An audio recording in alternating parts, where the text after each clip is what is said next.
Syria में विद्रोही समूह ने राजधानी दमिश्क पर अपना कब्जा कर लिया है। विपक्षी लड़ाकों के कब्जे के बाद राष्ट्रपति अल बशर असद और उनके परिवार को मॉस्को में शरण लेनी पड़ी।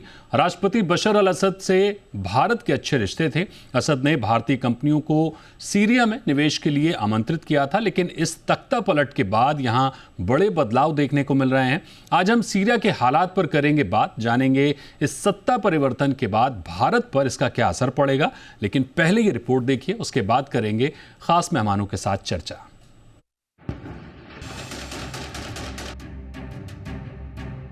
सीरिया में पिछले 50 सालों से जारी असद परिवार के शासन का अंत हो गया है।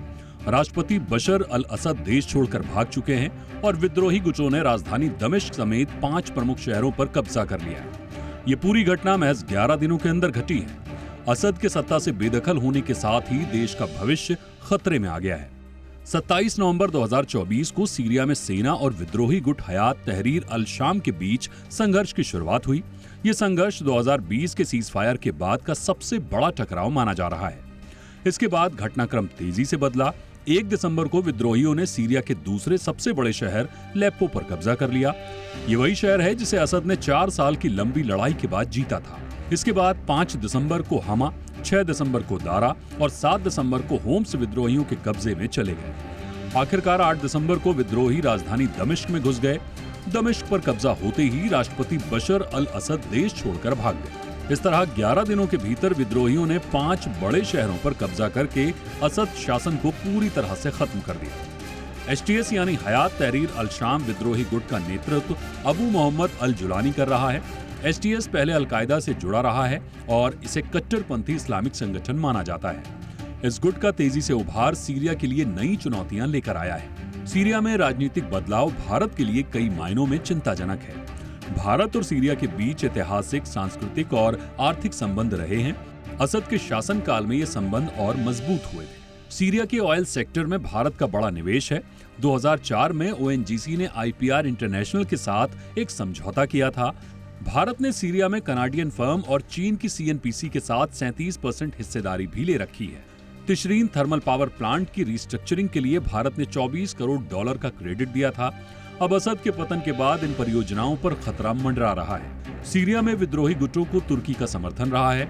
असद सरकार के पतन के बाद तुर्की का सीरिया की राजनीति पर गहरा असर दिख सकता है। ये भारत के लिए कूटनीतिक चुनौतियां पैदा कर सकता है, क्योंकि हाल के दिनों में भारत तुर्की संबंधों में सुधार की शुरुआत हुई थी। एचटीएस जैसे संगठनों का उभार भारत और बाकी दुनिया के लिए खतरा बढ़ा सकता है।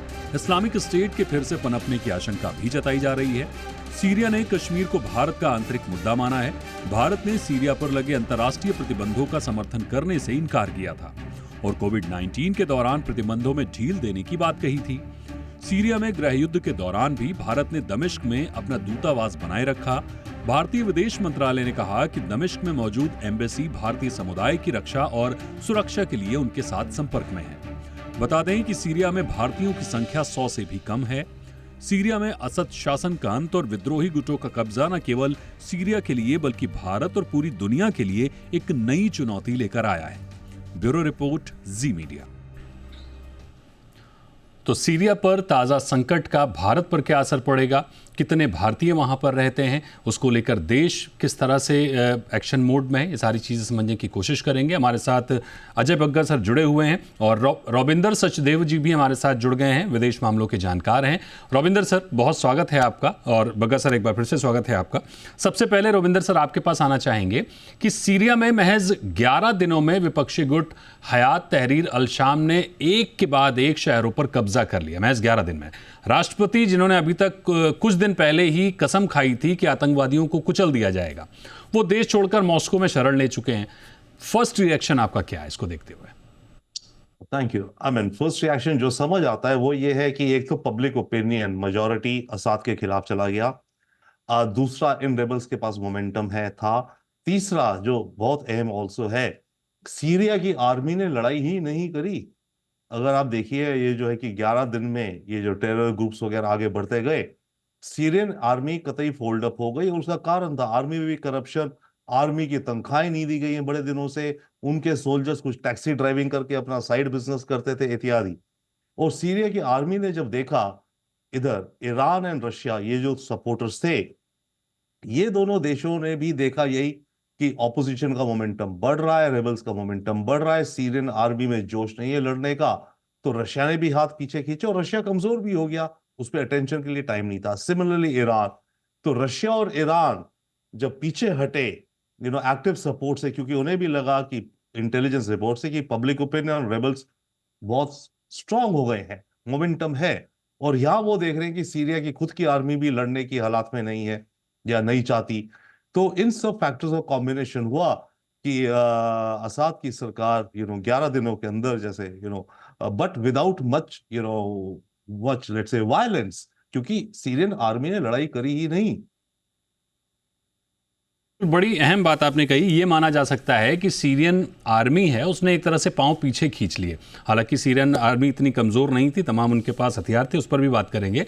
बग्गा सर, आपसे समझना चाहेंगे सर कि सीरिया के ऑयल सेक्टर में भारत का बड़ा निवेश है। 2004 में ONGC ने IPR इंटरनेशनल के साथ एक बड़ा समझौता किया था।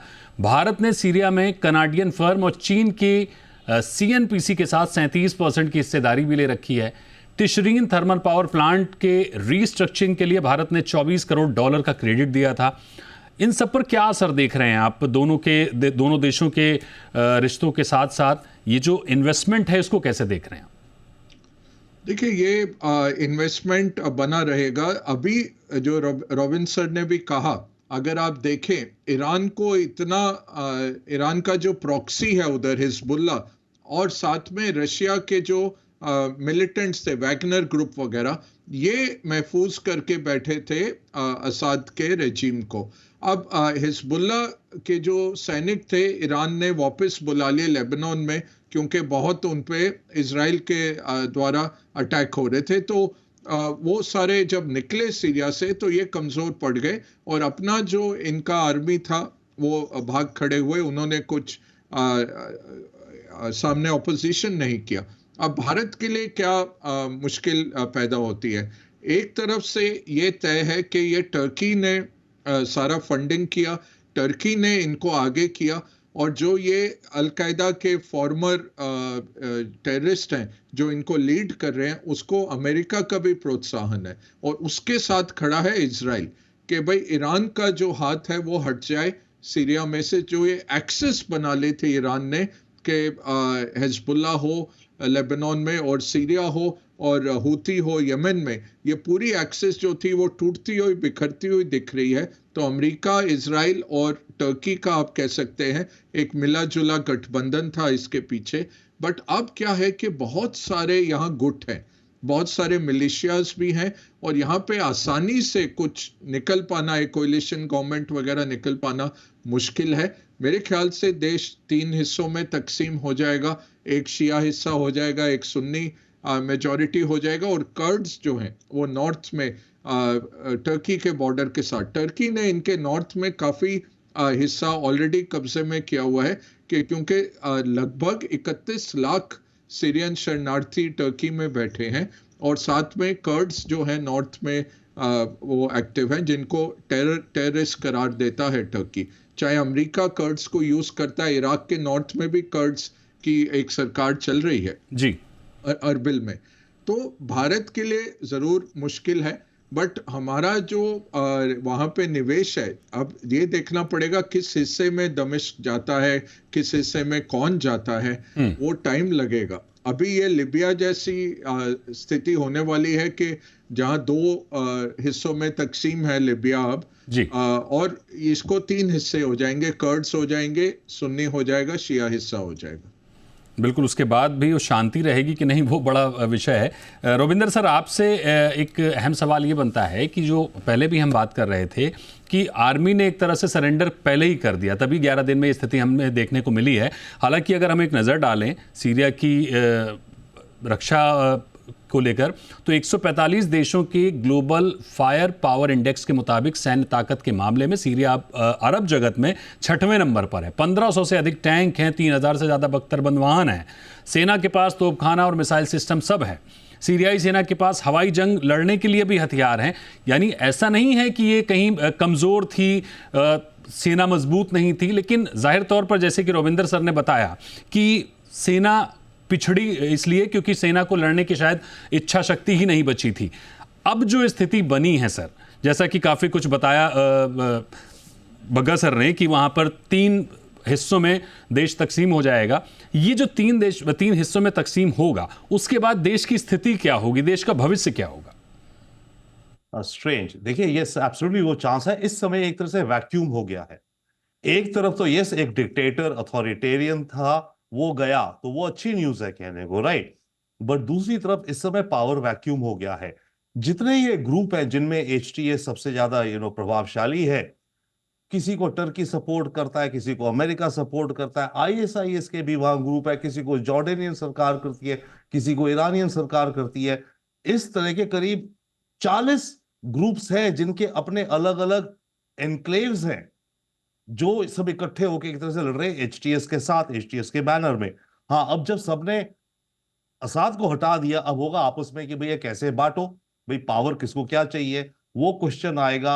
अब उसमें देखना क्या होगा। जहां तक रही बात एचटीएस की, इसकी जो विचारधारा जो समझ में आती है, यस इसका जो लीडर है, इसका ओरिजिन्स अलकायदा से है, आईएसआईएस से है, परंतु इसने पिछले 2-1 वर्षों से अपने को डिस्टेंस किया है। इसका विजन एक तरह से जैसे अफगान के तालिबान का है ना, वैसा है, इस्लामिक एंड नेशनलिज्म, राइट। अब अफगानिस्तान में अगर आप तालिबान देखें, ठीक है, अपने वो कट्टर इस्लाम पे चला रहे हैं अपने देश को, पर अफगानिस्तान का तालिबान दूसरे देशों में जिहाद नहीं फैलाता, राइट। तो अभी ये एक्सपेक्टेड या होप है कि ठीक है, अगर इसने पूरा कंट्रोल कर लिया इस अकेले ग्रुप ने जी। वैसे as mister Bagga is saying absolutely right, Turkey एक पोर्शन अपना कैप्चर कर लेगा, एक एनक्लेव जो टर्की का बॉर्डर है सीरिया पे, उसने ऑलरेडी वहां बेल्ट बना रखी है करीब 40 किलोमीटर की, जहां पर वो कहता है यहाँ पे कोई मैं मॉनिटरिंग करूंगा, क्योंकि यहां से आतंकी कर्ड आकर के टर्की के अंदर सेपरेटिज्म फैलाते हैं। तो एक पोर्शन ऑफ लैंड का स्ट्रिप का तो टर्की एक तरह से आप मान लिए इन्फ्लुएंस करके साइड में कर लेगा, राइट। अब ये जो ग्रुप है एचटीएस, ये कितना मैनेज कर पाता है इन सब अलग अलग ग्रुप्स को, वो कहना सबसे मुश्किल है। बट अगेन एक लास्ट पॉइंट ऑल्सो और कपल ऑफ थिंग्स, टर्की को सबसे ज्यादा एडवांटेज है। रशिया को नुकसान हुआ बहुत बड़ा, ईरान को नुकसान हुआ बहुत बड़ा, इजराइल को फायदा हुआ, और कुछ ना हो तो असाद गया, वीकन हो गया, हिजबुल्लाह का रास्ता बंद हो गया ईरान सप्लाईज का, अमेरिका को फायदा हुआ। बट जो ज्यादा फायदा जो खींचेगा इसमें टर्की खींचेगा, और इंडिया के हिसाब से इसमें यह होगा कि टर्की का जियोपॉलिटिकल वजन बढ़ेगा इस्लामिक वर्ल्ड में। वो अपने को इस्लामिक वर्ल्ड का चौधरी बनाता है ना। ईरान कमजोर पड़ रहा है तो तीसरा पोल कौन बचा? सऊदी अरब बचा है, टर्की बचा है, राइट। तो टर्की का अगर वजन बढ़ेगा जियोपॉलिटिकली मिडिल ईस्ट में, या जो भी कहिए, ये भारत के लिए हमारे लिए थोड़ी सी इरिटेंट इशू है, क्योंकि टर्की भारत के रिस्पेक्ट में कई बार विश्व में ऐसी पोजीशन लेता है, स्टेटमेंट देता है जो कि हमें सही नहीं लगती। कश्मीर को लेके, आर्टिकल 370 को लेके इत्यादि।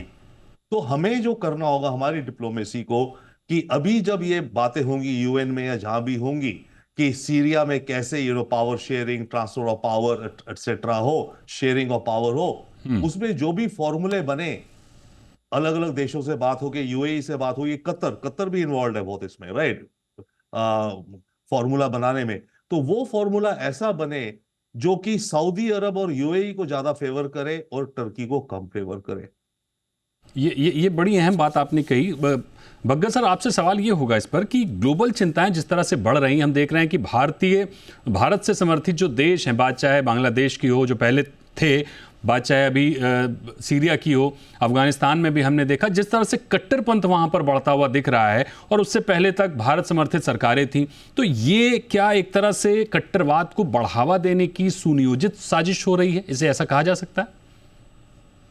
नहीं, ये ज्यादा मैं कहूंगा, और रॉबिन सर ज्यादा बता पाएंगे इसको ठीक तरह, बट मेरे जो एनालिसिस है, ये रशिया और यूएस की कोल्ड वॉर चल रही थी यहाँ पे। रशिया पीछे से असद को बढ़ाए हुए था, और अमेरिका के 900 सैनिक हैं, और ट्रंप ने सीधा कहा है मुझे सीरिया में कोई हस्तक्षेप नहीं करना है, मेरा कोई इरादा नहीं है कि सैनिक रहें अमेरिका के। तो हो सकता है कि 20 जनवरी को जब ट्रंप आते हैं, जो 15-20 एग्जीक्यूटिव ऑर्डर वो साइन करेंगे, उसमें से एक ऑर्डर ये होगा कि अमेरिकी सैनिक वहां से निकल जाएं।